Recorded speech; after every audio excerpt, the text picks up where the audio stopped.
Hello friends, मैं lucky आपका स्वागत करती हूँ अपने YouTube channel Shivansh Hindi point पर। सभी को मेरा नमस्कार। आई होप आप सभी बहुत अच्छे होंगे और अपने एग्ज़ाम की तैयारी बहुत ही अच्छे ढंग से कर रहे होंगे। जैसा कि फ्रेंड आपको पता है, हम सुबह कंटेंट की क्लास लेते हैं, शाम को और रिवीजन टेस्ट हमारा चलता है, जिसमें मैंने कल से छायावाद स्टार्ट करवा दिया है। फ्रेंड्स, कंटेंट की क्लास में हमने भारतेंदु युगल नाटक और द्विवेदी युगल नाटक कंप्लीट किए हैं। आज हम करेंगे प्रसाद युगल नाटक। तो फ्रेंड्स, आज की क्लास स्टार्ट करते हैं। प्रसाद युगल नाटक, इनकी समय सीमा मानी जाती है 1921 से 1936 तक। फ्रेंड्स, जो भी मैंने समय सीमा लिखवाई है उनमें हो सकता है 1 या 2 साल का कहीं भी अंतर मिल जाए, क्योंकि अलग अलग विद्वान अलग अलग समय सीमा मानते हैं। तो एग्जैक्ट नहीं कोई बता सकता कि इसकी समय सीमा इतने से इतने तक थी। तो फ्रेंड्स, यद्यपि प्रसाद जी ने सन 1918 के पूर्वी नाटकों की रचना आरंभ कर दी थी, पर उनकी आरंभिक रचनाएं सज्जन, कल्याणी, परिणय, प्रायश्चित, करुणालय, राजश्री, नाट्यशाला दृष्टि से अपरिपक्व हैं। फ्रेंड्स, क्योंकि प्रसाद युग स्टार्ट होता है 1920 के बाद, लेकिन प्रसाद जी ने जो नाटक लिखे थे वो 1918 से पहले भी लिखे थे, जिसमें आते हैं सज्जन, कल्याणी, परिणय, प्रायश्चित, करुणालय, राजश्री, जो कि प्रसाद युगीन रचना भी मान सकते हैं क्योंकि प्रसाद जी ने लिखी थी। लेकिन ये कुछ रचनाएं हम द्विवेदी युग में भी मान सकते हैं, क्योंकि कल मैंने राजश्री भी द्विवेदी युगीन रचनाएं बताई थी, क्योंकि ये 1920 से पहले की रचना है। प्रसाद ने साहित्यिक रंगमंच की स्वयं कल्पना की और इस मानसिक रंगमंच की पृष्ठभूमि में ही नाटक लिखे। प्रसाद जी ने साहित्यिक रंगमंच की स्वयं कल्पना की और मानसिक रंगमंच की पृष्ठभूमि में ही अपने नाटक लिखे। जयशंकर प्रसाद के नाटक बहुत ही इम्पोर्टेंट है, इसलिए इनका अध्ययन हम बहुत ही अच्छे ढंग से करेंगे। पहला है इनका सज्जन, कल्याणी, परिणय, करुणालय, प्रायश्चित, राजश्री। यहाँ तक फ्रेंड्स देखिए, इनके जितने भी नाटक हैं ये सब 1918 से पहले के नाटक हैं। सज्जन 1910, कल्याणी, परिणय 1912, करुणालय 1912, प्रायश्चित 1913, राजश्री 1915। अब यहाँ से स्टार्ट होते हैं ये।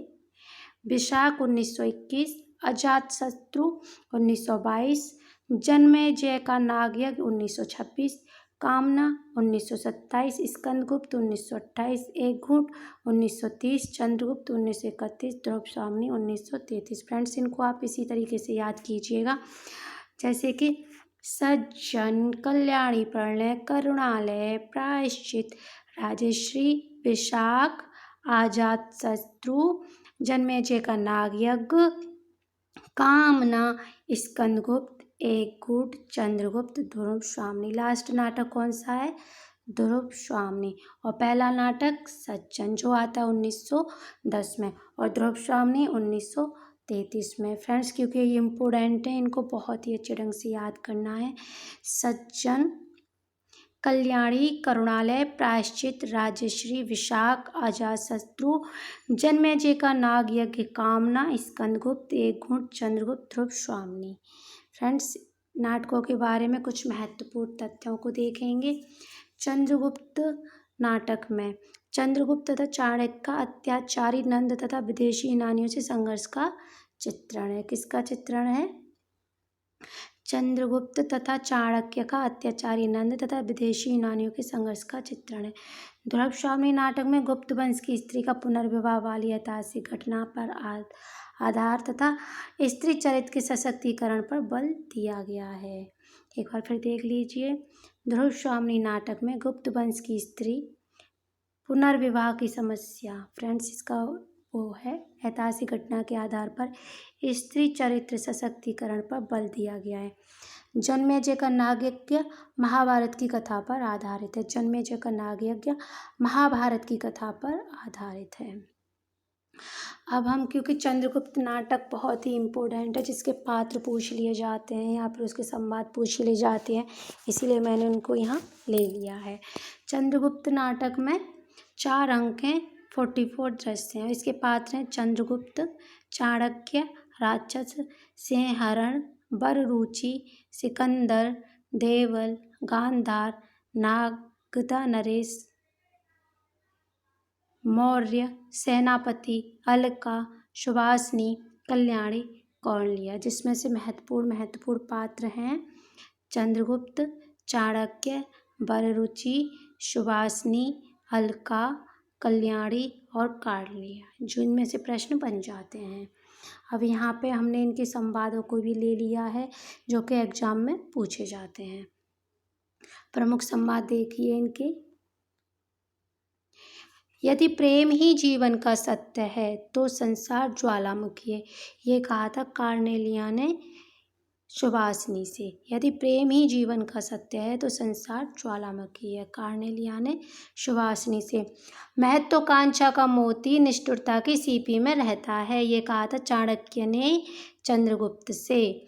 महत्वाकांक्षा का मोती निष्ठुरता की सीपी में रहता है, चाणक्य ने चंद्रगुप्त से।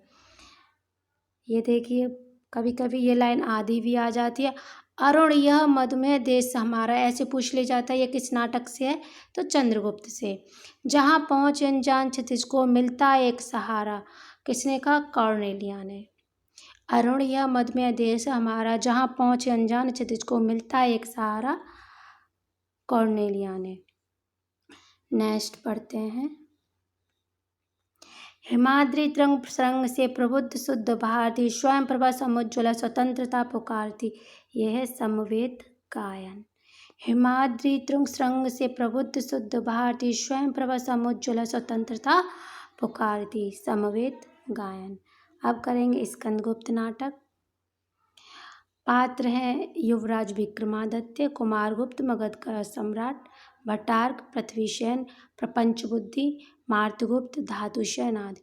और इनमें स्त्री पात्र हैं देवकी, अनंत देवी, देवसेना, जयमाला, विजया, कमला, रामा आदि।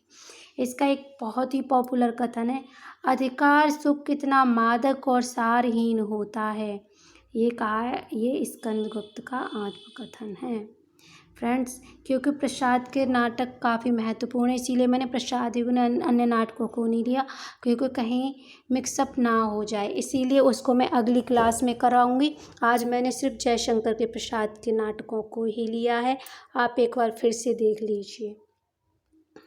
जयशंकर प्रसाद के नाटक सज्जन, कल्याणी, प्रणय, करुणालय, प्रायश्चित, राजश्री, विशाख, अजातशत्रु, जन्मेजय का नागयज्ञ, कामना, स्कंदगुप्त, एक गुट, चंद्रगुप्त, ध्रुव स्वामिनी। पहला नाटक सज्जन और सबसे लास्ट का नाटक है ध्रुव स्वामिनी, यानी कि अंतिम नाटक ध्रुव स्वामिनी और प्रथम नाटक सज्जन।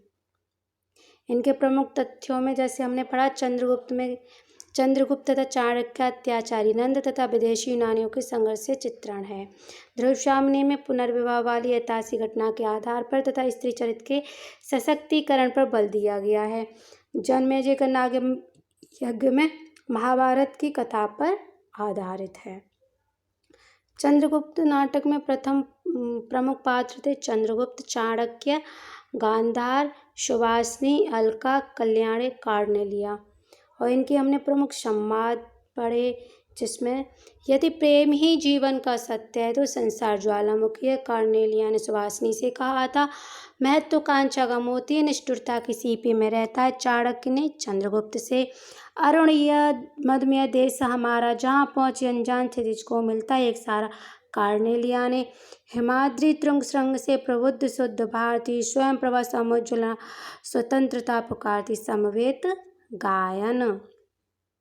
स्कंदगुप्त के प्रमुख पात्र थे युवराज विक्रमादित्य, कुमारगुप्त मगध का सम्राट, भट्टार्क, देवकी, देवसेना और कमला, रामा, विजया। और इसका प्रमुख कथन है बहुत ही महत्वपूर्ण, अधिकार सुख कितना मादक और सारहीन होता है, ये स्कंदगुप्त का आत्मकथन है। या फिर ये भी प्रश्न बन सकता है कि ये किस नाटक से है, तो वो स्कंदगुप्त नाटक से। या फिर इस नाटक के रचनाकार कौन है, तो वो हैं जयशंकर प्रसाद। प्रश्न को कहीं से भी घुमा के पूछा जा सकता है, तो इसलिए हमें हर तरीके से तैयार रहना चाहिए कि अगर प्रश्न कहीं से भी पूछा जाए, किसी भी तरीके से पूछा जाए, हम उसका आंसर सही लगा पाएँ। तो फ्रेंड्स, ये था मेरा प्रसाद युग नाटक में प्रसाद के सभी नाटक और उनके प्रमुख कथन। आगे की क्लास में मैं करवाऊँगी कि प्रसाद युगीन अन्य नाटक और उनके नाटककार। तो फ्रेंड्स, अगर आपको मेरा वीडियो पसंद आया हो तो लाइक करें, शेयर करें और चैनल को सब्सक्राइब ज़रूर करें और जुड़े रहें शिवांश हिंदी पॉइंट से। और आज शाम का रिवीजन टेस्ट ज़रूर देखिएगा छायावाद पर महत्वपूर्ण 15 प्रश्नों की प्रश्नावली। वीडियो देखने के लिए धन्यवाद।